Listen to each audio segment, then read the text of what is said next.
3, 4, 5, 6, 7, 8. Dari 1.200 orang cuma 8. Masya Allah. Yang lainnya ilmu katon ya. Ilmu apa? Ilmu katon. Artinya apa? Artinya memang kita ini terlalu sembrono, terlalu berani untuk mengarungi sesuatu dalam keadaan kita tidak tahu ombaknya seperti apa, kita tidak tahu kedalamannya seperti apa, kita tidak tahu badainya bakal sebesar apa. Tapi kita ini bonek. Pas ya? Pas ya. Kita ini bonek, sing penting maju. Padahal modal orang itu menikah bukan cuma niat, bukan cuma nekat. Tapi dia mengerti apa yang harus dijalankan di dalam rumah tangganya. Maka apabila Allah menginginkan kita baik, Allah dekatkan dengan majelis semacam ini. Alhamdulillah. Saya awali dengan satu cerita. Cerita ini dari satu sahabat Nabi yang mulia yang bernama Abu Dzar Al-Ghifari radhiyallahu taala anhu. Abu Dzar Al-Ghifari ini banyak sekali dipuji oleh Nabi Muhammad, banyak. Karena kecintaan Nabi Muhammad kepada Abu Dzar. Suatu hari Nabi Muhammad mengatakan tentang Abu Dzar, tidaklah ada yang dinaungi oleh langit dan berjalan di atas bumi afsahu lahjatin min Abi Dzar, yang ketika ngomong itu lebih fasih dibandingkan Abu Dzar. Tidak ada. Di bawah langit, di atas bumi, tidak ada yang lebih fasih dibandingkan Abu Dzar Al-Ghifari. Dan Abu Dzar ini salah satu di antara sahabat Nabi yang menikahnya cukup telat. Menikahnya telat. Karena nikah itu bukan masalah cepat atau lambat, tapi nikah itu masalah siap. Masalah apa? Siap. Jadi tidak ada aib kalau antum terlambat menikah karena memang antum merasa belum cukup ilmunya, belum cukup persiapannya, belum cukup kematangannya. Tidak apa-apa. Daripada antum zalim. Zalim kepada siapa? Kepada pasangan, kepada mertua, kepada calon anak. Maka itulah kenapa ada cerita Umar dilapori seorang laki-laki tentang anaknya yang durhaka. Faham semua kan ceritanya? Terus ditanya sama Umar, bagaimana durhakanya anakmu? Kalau dipanggil, tidak mau datang. Kalau diajak berbicara, bahasanya tinggi, nyentak. Kalau diperintah, tidak mau nurut. Sama Umar dipanggil anak itu. Umar tanya, kamu dilaporkan oleh bapakmu, katanya kamu durhaka. Anaknya tanya, durhaka itu apa? Dipanggil nggak mau datang, diajak berbicara, nadamu tinggi, dan kalau diperintah, engkau tidak mau melakukan. Kata anaknya, ajal, betul itu saya. Umar tanya, kenapa kamu tidak merasa aneh dengan perbuatan itu? Dibilang Umar, kalaulah itu dibilang kesalahan, maka orang tuaku bersalah terlebih dahulu sebelum aku bersalah kepadanya. Ditanya, apa kewajiban orang tua kepada anak? Kata Umar ada 3. Nomor 1, dipilihkan ibu yang baik. Kata anak tadi, saya tidak punya ibu yang baik. Umar kaget, kok bisa anak tidak bangga dengan ibunya? Terus ditanya, waman ummuk, terus ibumu siapa? Dibilang sama anak tadi, ummi amatun saudaun fis suqi ishtaraha abi bithamanin bakhs thumma jama'aha wa waladatni. Ibuku ini budak perempuan dengan harga murah yang dibeli bapakku di pasar ketika bapakku butuh perempuan, digauli, hamil, lahir saya. Kata Umar, oh iya, pantas kamu seperti ini. Karena bapaknya tidak punya ilmu. Anaknya jadi korban. Coba kita jujur, Pak. Berapa banyak anak kita jadi korban gara-gara kita tidak ibadah? Berapa banyak anak kita jadi korban gara-gara kita tidak pernah datang ke majelis taklim? Berapa banyak anak kita jadi korban ketika kita tidak bisa baca Quran? Tapi sayangnya kita tidak merasa. Kita bilang, ya biasa, emang kenapa gitu loh. Padahal ini kesalahan besar. Yang kedua apa kata Umar? Diberi nama yang baik. Kata anak tadi, saya tidak punya nama yang baik. Umar tanya, wa masmuk, jenengmu sopo? Dibilang, ismi Ju'al, jenengku Ju'al. Ju'al itu kalau bahasa Surabaya kecoa. Namanya anaknya siapa? Kecoa. Dan antum buka dalam kitab Ar-Rahiqul Makhtum, sejarah Nabi. Kenapa orang Arab itu ngasih nama anak-anaknya dengan nama binatang? Punya enggak teman Arab namanya Namir? Namanya Asad? Punya? Orang-orang Arab. Nama itu kan nama-nama binatang. Karena dalam sejarah orang Arab memberi nama anaknya untuk musuhnya. Jadi dia ngasih nama anaknya untuk siapa? Untuk musuhnya. Jadi kesannya ini anakku nanti yang akan membalaskan dendamku kepada musuhku. Maka dikasih nama yang menyeramkan. Mungkin bapak ini musuhnya wedi kecoa. Akhirnya anaknya dikasih nama kecoa. Kata Umar, ya sudah bas, ente dua tidak dapat. Orang tuamu zalim. Yang ketiga apa? An yu'allimahul kitaba was sunnah. Diurui Quran dan sunnah. Diajari Islam, diajari ibadah, diajari sing genah. Kata anak tadi, abi masyghulun fis suq bi tijaratihi. Tidak bisa, bapakku sibuk meeting, bapakku sibuk teken MOU, bapakku sibuk nontrol proyek. Sampai tidak pernah ngajarin saya. Hati-hati loh Pak. Antum buka di buku pendidikan anak, yang wajib ngajarin anak itu bukan guru tapi orang tua. Hati-hati. Itu kewajibannya siapa? Orang tua. Nah, sudah kata Umar, ya sudah. Kalau kamu yang tiga ini tidak dapat, ibumu tidak baik, namamu tidak baik, bapakmu tidak ngajarin kamu tentang Islam. Maka kata Umar apa? Berarti kamu ini korban dari kebodohan bapakmu.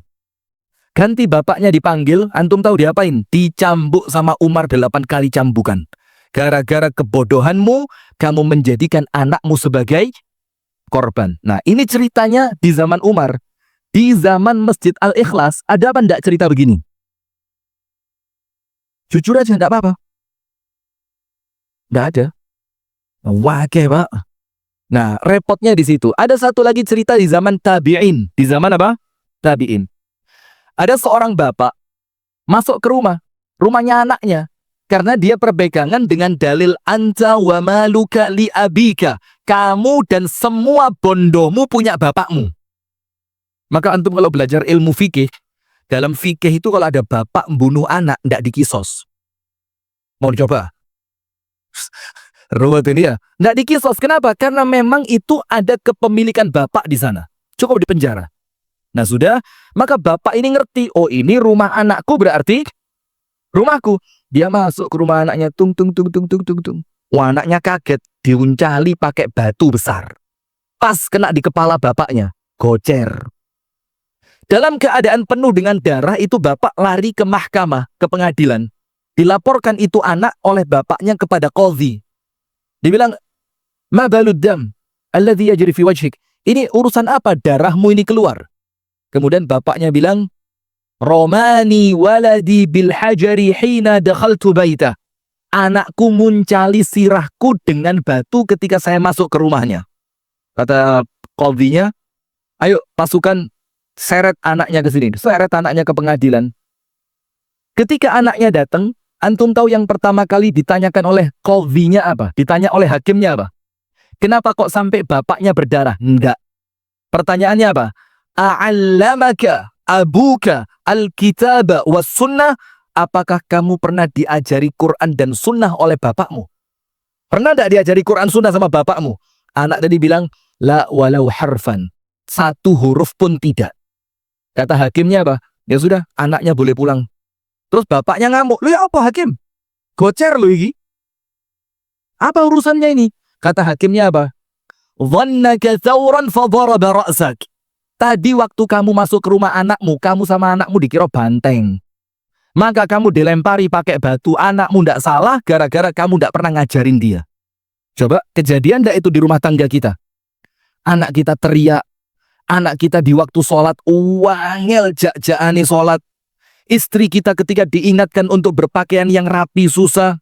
Ketika diajak untuk bagaimana caranya keluar rumah tanpa parfum susah.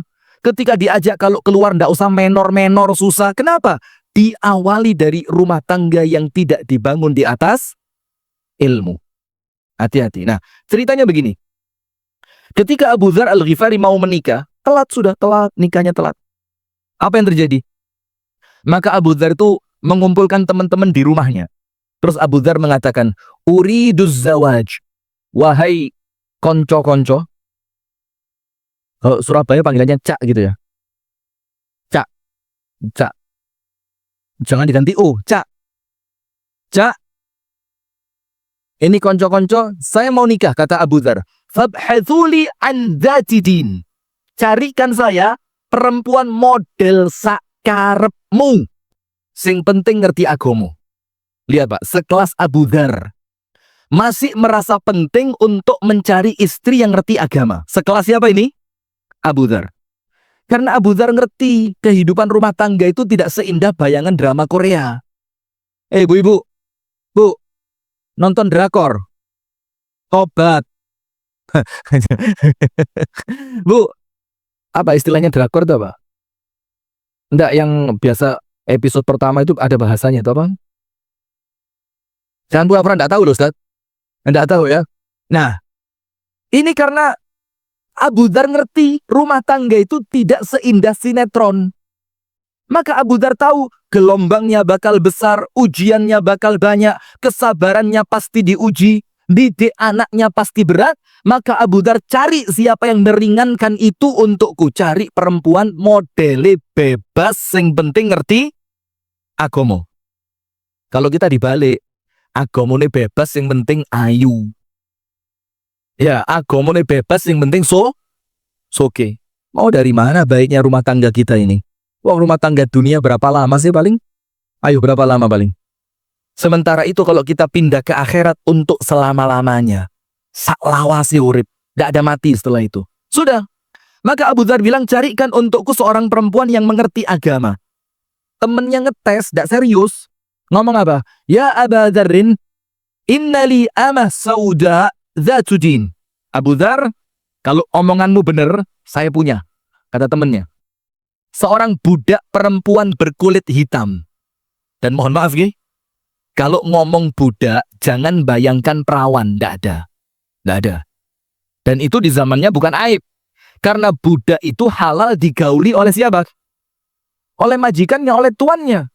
Maka ketika dibilang amah, perempuan yang seorang budak, maka jangan bayangkan dia masih gadis. Tidak.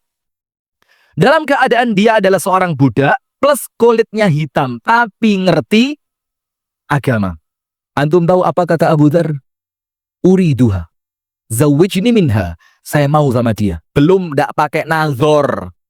Tidak pakai PDKT, pacaran 15 tahun. Tidak pakai. Langsung pokok ngerti agama. Uriduha. Nikahkan saya sama dia. Saya mau sama dia. Tidak pakai nazor, Pak. Karena apa? Ini menunjukkan Abu Dzar menunjukkan rumah tangga itu yang penting agamane. Lihat perempuan kata Rasulullah dinikahi karena berapa perkara? 4. Bukan nikah 4 perempuan, bukan, jangan salah paham. Nanti berarti yang satu kaya, yang satu cantik, yang satu turunannya apik, yang situ ngerti agama. Berarti papat Ustaz, ngawur. Ini cara menafsirkan orang yang ngebet ya begini. Kata Rasulullah yang pertama, li jamaliha, karena ayune. Karena masih melarat, sing penting ayu, melaratnya termaafkan. Nomor 2, lima liha, karena kekayaannya. Sing penting soge, eleo titik, iso dioplas. Kalau mereka yang nggak ngerti, suntik skincare, suntik pemutih, hidungnya dipasangi Pinocchio lah lihat. Subhanallah. Yang ketiga, karena hasab. Hasab itu bukan nasab, beda. Kalau nasab itu bapaknya siapa, bapaknya bapak siapa, bapaknya bapak-bapak siapa. Itu nasab. Kalau hasab itu artinya kecondongan keluarga ini ke arah mana. Itu namanya hasab. Ada keluarga kecondongannya dagang, ada. Ada keluarga kecondongannya jadi politikus, ada. Ada keluarga kecondongannya masjid, ada. Maka sama Nabi disuruh lihat kecondongan agama itu, keluarga itu ke arah mana. Dan yang terakhir, karena agamanya. Dan untuk ngomong agama, Nabi Muhammad bilang apa? Fadhfar bidzatiddin taribat siadak.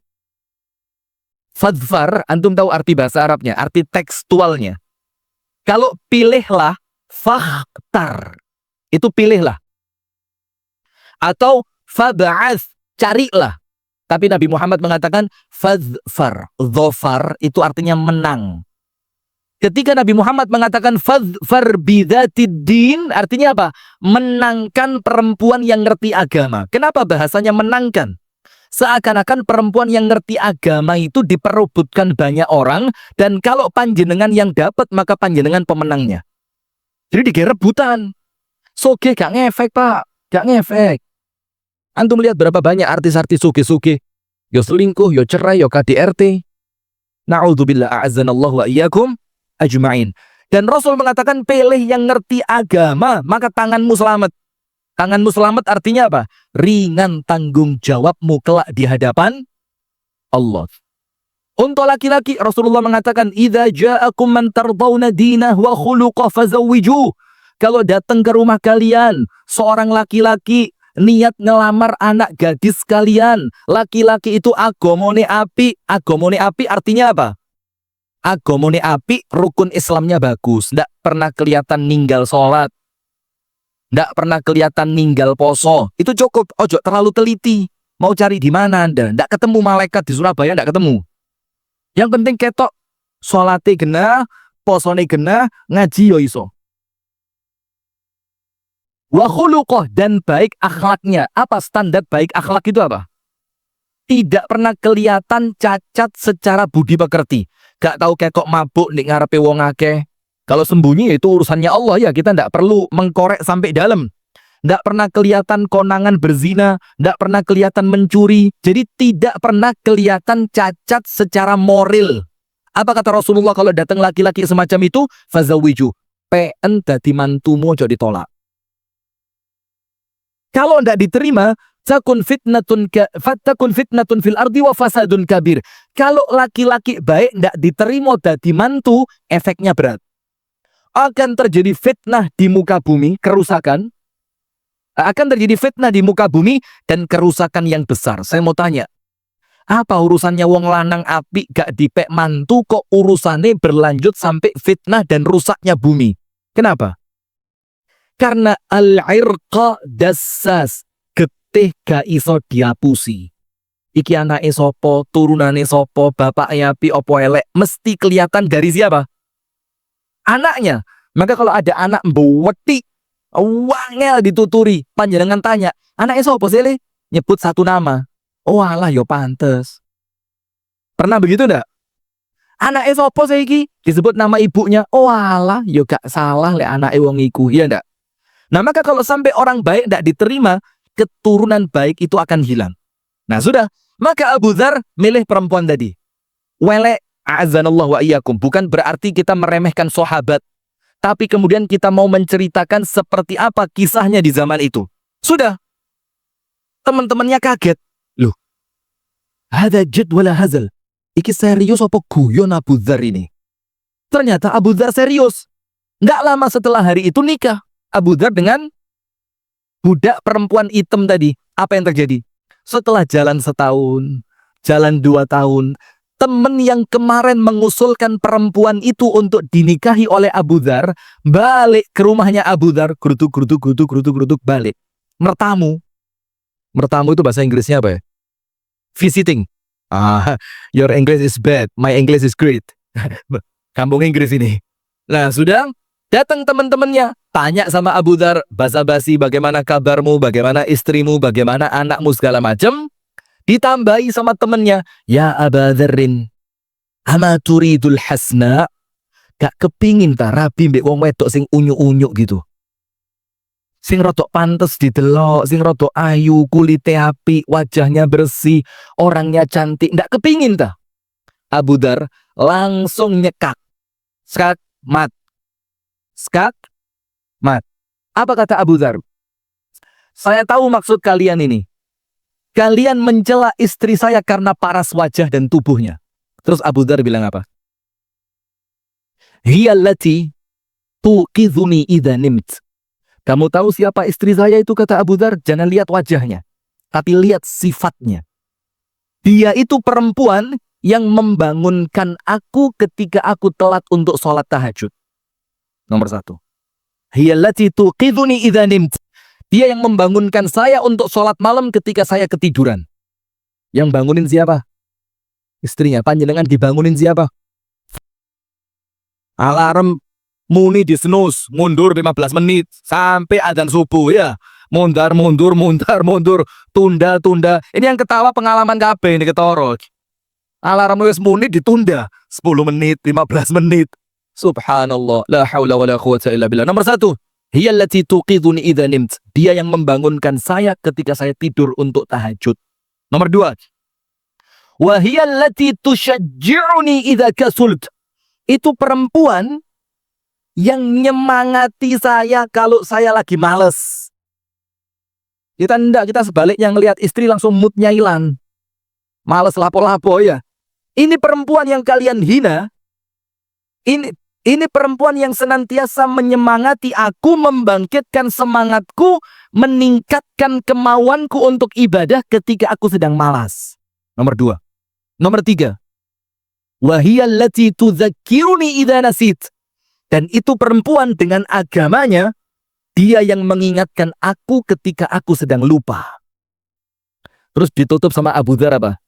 Wa idza ra'aitumuha hina adkhalaha Allahu al-jannata la nadimtum annakum ma akhadtumuha. Kata Abu Dzar, saya tahu ini.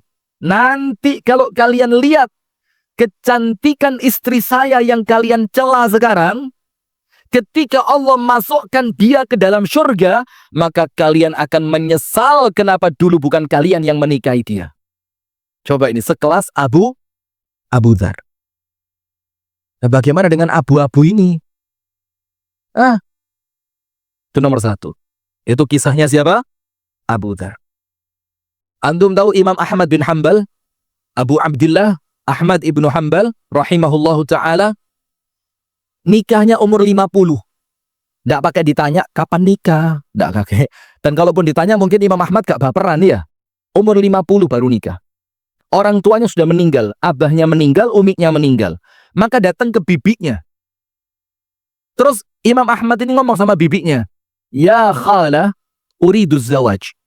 Wahai bibiku, saya mulai tertarik nikah. Coba carikan untuk saya. Berangkat bibinya ke rumah salah satu orang.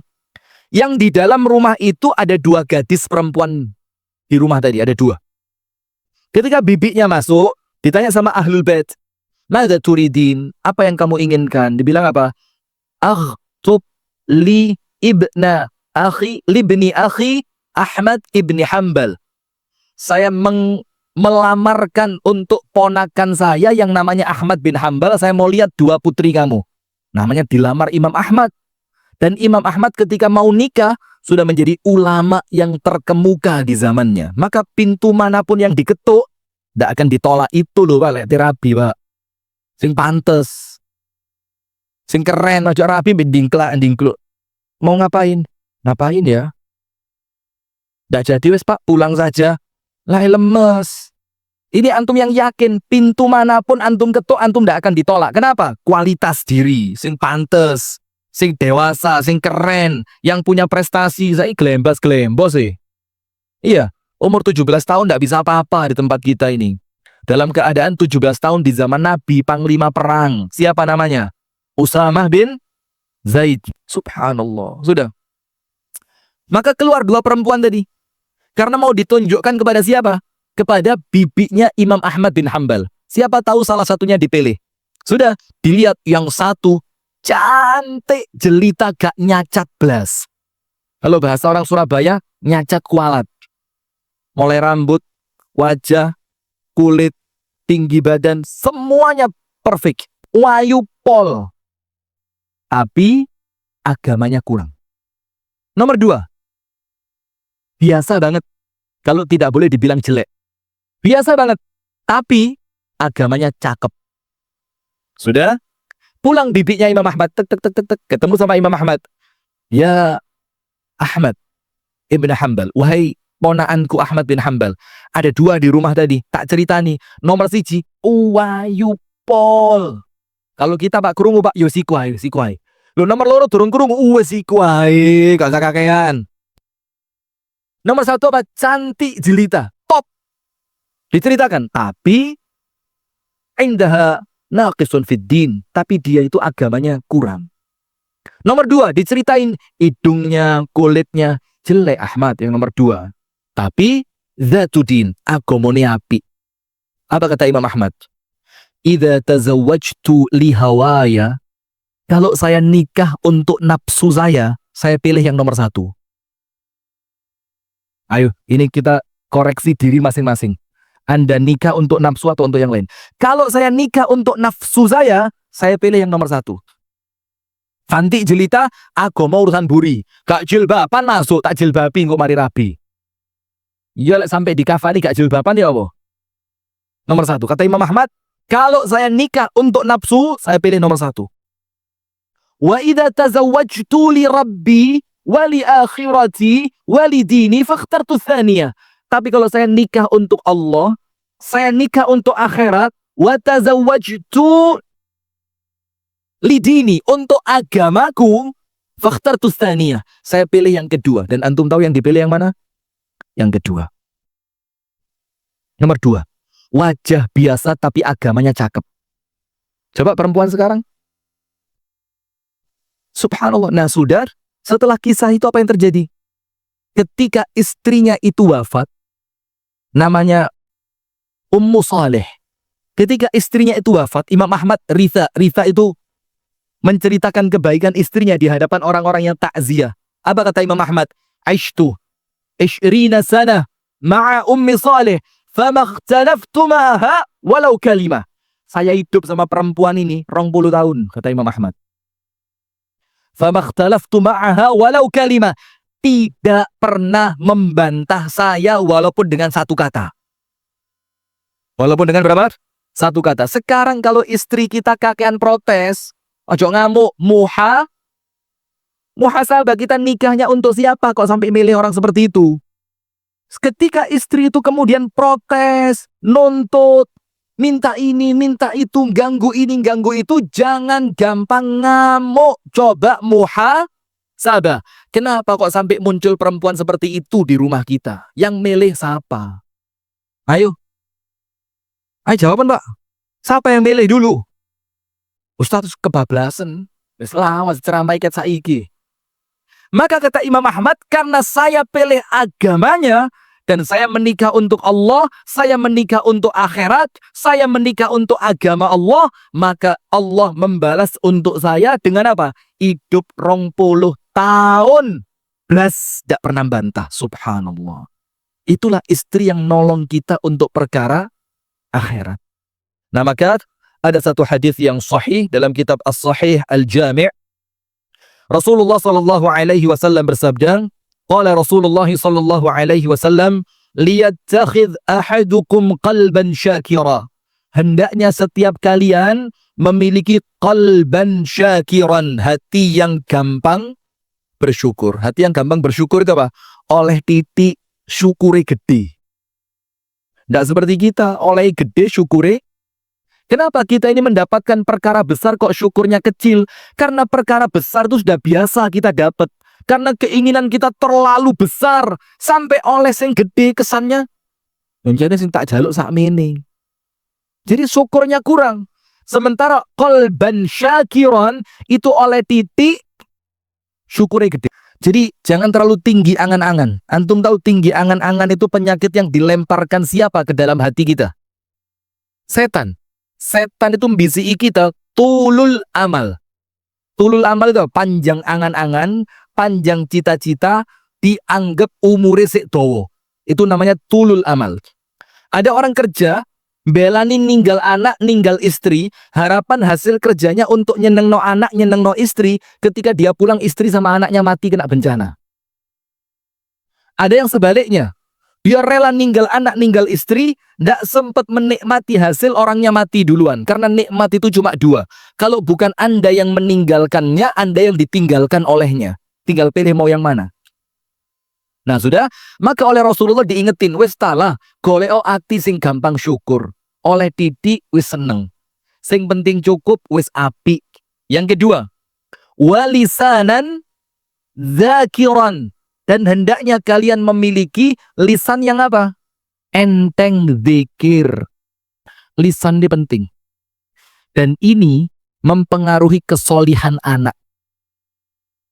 Maka disebutkan dalam ayat Quran, Anda nanti buka surat An-Nisa ayat 9. Dikatakan di sana bahwa hendaknya merasa takut orang-orang yang meninggalkan di belakang mereka generasi yang lemah. Lemah iman, lemah fisik, lemah finansial. Terus ketika mereka mulai khawatir anak turun mereka lemah, Allah kasih dua cara biar selamat. Apa caranya? Falyattaqullah wal yaqulu qawlan sadida. Maka syaratnya dua biar anak turun kita itu baik. Nomor satu, hendaknya kalian bertakwa kepada Allah dan ucapkan ucapan yang baik. Jadi ucapan yang baik ataupun zikir itu mempengaruhi kesolihan anak kita, mempengaruhi kebaikan rumah tangga kita. Maka sama Nabi dicampur tiga ini. Nomor satu, hatinya gampang bersyukur. Nggak harus punya rumah yang besar, nggak harus punya mobil yang mewah, nggak harus makanannya tiap hari lezat, nggak harus rekreasi sampai ke KL. Cukup diajak nang Masjid Al-Ikhlas tok saupeneng. Masya Allah. Antu kalau punya istri kayak gitu Pak, Masya Allah Pak. Pengiritan Pak. Sudah. Yang kedua, walisanan dzakiran. Hati yang bersyukur, lisan yang berzikir. Yang terakhir apa? Wa zaujatan mu'minatan tu'inuhu ala amril akhirah. Disuruh nyari istri beriman, bukan nolong jualan online. Bukan nolong buka online shop. Tadi apa? Tu'inuhu ala amril akhirah, yang nolong kamu sebagai suami untuk urusan akhirat. Itu yang sama Rasul disuruh tiga ini loh. Hatinya bersyukur, lisannya berzikir, istrinya nulungi akhirat. Seperti istrinya siapa tadi? Abu Dzar. Gugah lek keturun, ngiling nolek pas lali, nyemangati lek pas males. Itu yang sama Nabi disuruh. Maka antum tahu istrinya para salaf zaman dulu, generasi sahabat, tabi'in, tabi'ut tabi'in. Kalau suami mau berangkat kerja, istri itu nganter sampai pintu rumah, betul tidak? Bukan suaminya mau berangkat kerja, istrinya masih tidur. Oh, ini ditalkin menisan lah wis. Bisi anda kupingi la ilaha illallah. Ini tidurnya sudah seperti orang. Sudah diantar sampai pintu. Kemudian di depan pintu suaminya dibisi, Mas, cari yang halal Mas. Carilah yang halal. Kalau dapat, alhamdulillah. Kalau enggak dapat, enggak apa-apa Mas. Saya bisa enggak makan sama anak-anak sehari enggak apa-apa. 2 hari kuat. 3 hari masih kuat Mas kalau sampean enggak dapat uang halal Mas. Tapi kalau sampean bawa pulang harta yang haram Mas, saya enggak kuat masuk neraka walaupun sebentar Mas. Ojo Mas, lihat. Jadi kalau suami mau berangkat kerja, istrinya ngomong begitu Pak, enggak ada cerita ngoplos Pertamax dengan Pertalite, enggak ada Pak. Enggak ada cerita itu, enggak ono. Enggak ada cerita sampai nyolong tambang timah sampai 300 triliun lebih. Saking besarnya 300 triliun, Pak. Kalau sekarang ada cerita korupsi 2M, kita ngomong cili eram. Gara-gara dikejutkan dengan apa? 300 T. Itu duit apa kresek, apa kertas, apa koran itu. Bayangin 300 T loh, Pak. Nggak bisa bayangin. Dasarnya gluding-gluding, nggak bisa bayangin Anda. Duit gede ini. Maka terkadang orang itu terobsesi untuk cari yang haram, terkadang. Dorongannya siapa? Ya, terkadang. Jangan keras-keras, Pak. Ngamuk nanti, Pak. Itu minuman botol bisa lempar ke depan itu. Bisa demo pas Israel-Palestina itu. Nah, sudah. Kemudian apa? Dia bilang, kalau enggak dapat pun enggak apa-apa. Aku tak sabar, aku iso poso. Dan kemudian yang berikutnya apa jemaah? Ketika si suami itu betul-betul enggak dapat, yo diamalkan apa yang dia ucapkan tadi. Ketika suaminya tidak dapat uang dan keadaan pulang kesel, yo gak dilokno store. Kalau mulai, tahu ini nang makmu ay, enggak pakai begitu. Tetap konsisten dia. Enggak apa-apa Mas, masuk dipijeti. Dibuatkan minuman, kalau ada sisa makanan diambilkan untuk bisa dimakan malam itu istri yang nolong akhirat. Ibunda Khadijah, tahu Ibunda Khadijah? Ibunda Khadijah itu ketika dinikahi oleh Nabi Muhammad, itu sempat, a'azanallahu wa iyyakum, ini bukan dalam rangka menghina ya, itu sempat dipakai rebutan oleh pembesar Quraisy. Karena Ibunda Khadijah itu betul umurnya 40, cantiknya Masya Allah, akhlaknya Masya Allah, kewibawaannya Masya Allah, dan uangnya Masya Allah. Lengkap. Mau cari apa lagi? Cantik, akhlak baik, kaya, cerdas, pedagang sukses. Nikah sama Nabi. Setelah nikah sama Nabi, berhenti dagangnya. Antum cek dalam kitab sejarah manapun. Tidak ada Ibunda Khadijah melanjutkan perdagangan setelah dinikahi Nabi. Tidak ada. Tidak ada. Apa yang dilakukan? Mengabdi untuk suami. Sampai ketika Ibunda Khadijah meninggal, hartanya habis. Antum tahu harta itu habisnya kemana?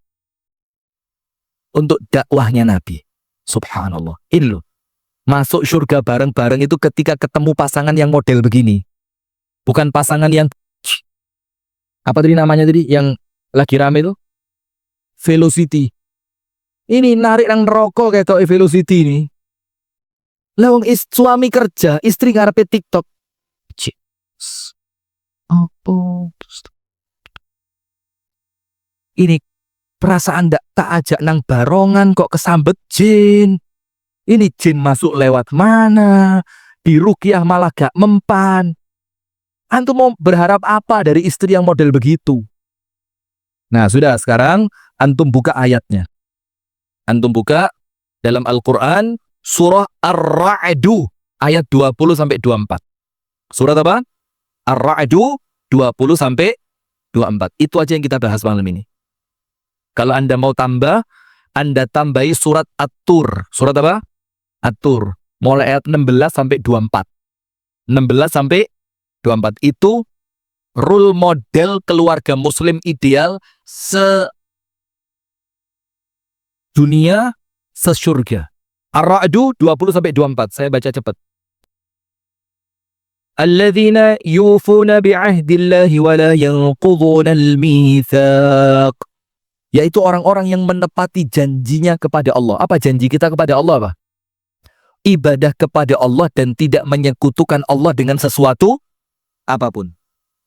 Wala yanqudhunal mitsaq, dan mereka tidak mengingkari janji. Hati-hati, Pak.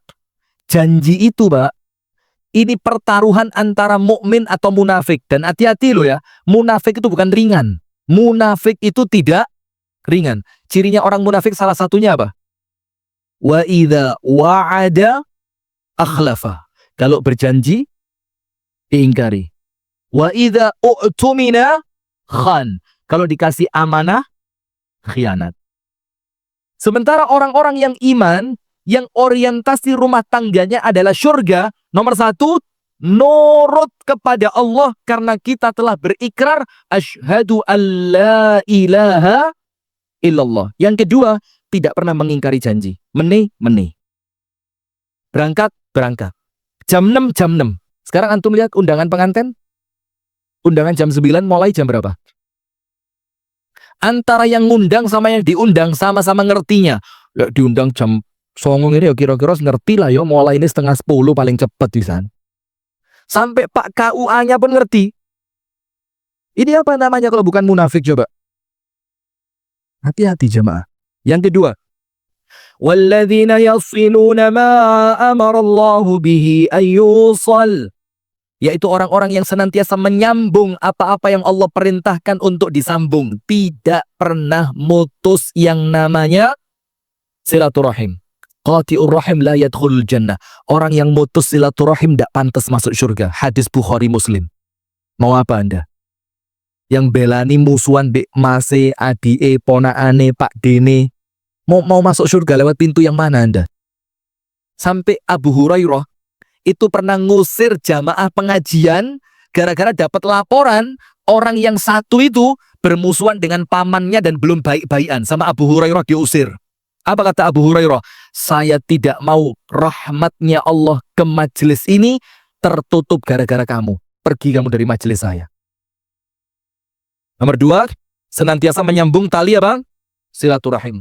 Wa yakhshawna rabbahum wa yakhafuna su'al hisab.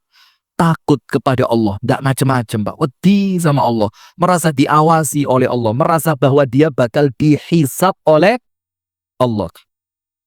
Walladzina sabaru ibtigha'a wajhi rabbihim, yaitu orang yang senantiasa sabar dalam mencari ridhonya Allah. Sabar cari ridhonya Allah. Bengi ngantuk, sabar dia bangun. Karena dengan bangun malam ridhonya Allah saya dapat.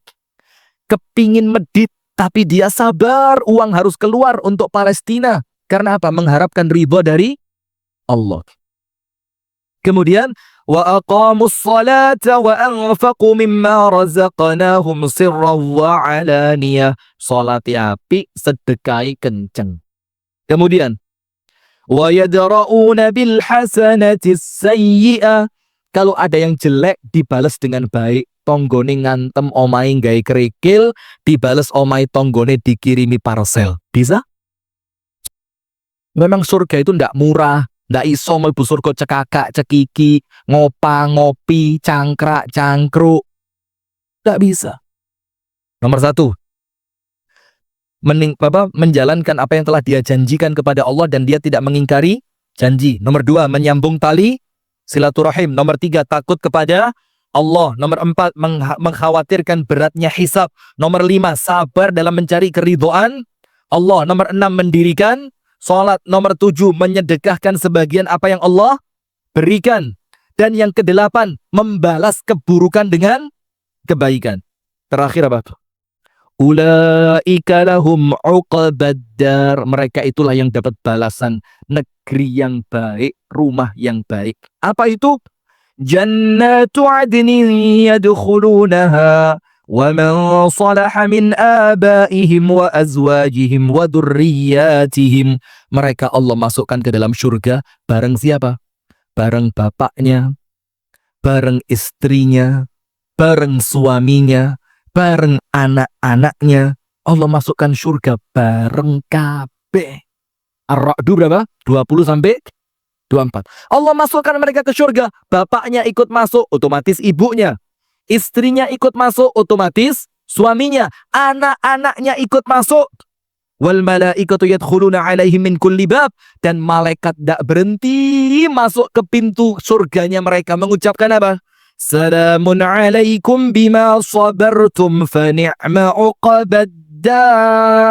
Malaikatnya bilang, Mas, selamat ya atas kesabaranmu waktu di dunia. Sabar dalam menjalankan aturan Allah. Itu kalau kita pengen masuk bersamamu masuk ke dalam surga. Ojo salah milih pasangan. Kalau panjenengan mau mantu, cari mantu sing agamane apik, Pak. Sugih gak mesti mulyane anak panjenengan, gak mesti. Dapat mantu kaya belum tentu memuliakan anak Anda, belum tentu. Nah, itu makanya jemaah sekalian, Anda buka nanti di rumah tambah 1 surat At-Tur. Surat apa? At-Tur ayat 16 sampai 24. Supaya kita insya Allah masukkan ke dalam surga bareng dengan semua keluarga kita. Allahumma amin. Barakallahu fikum.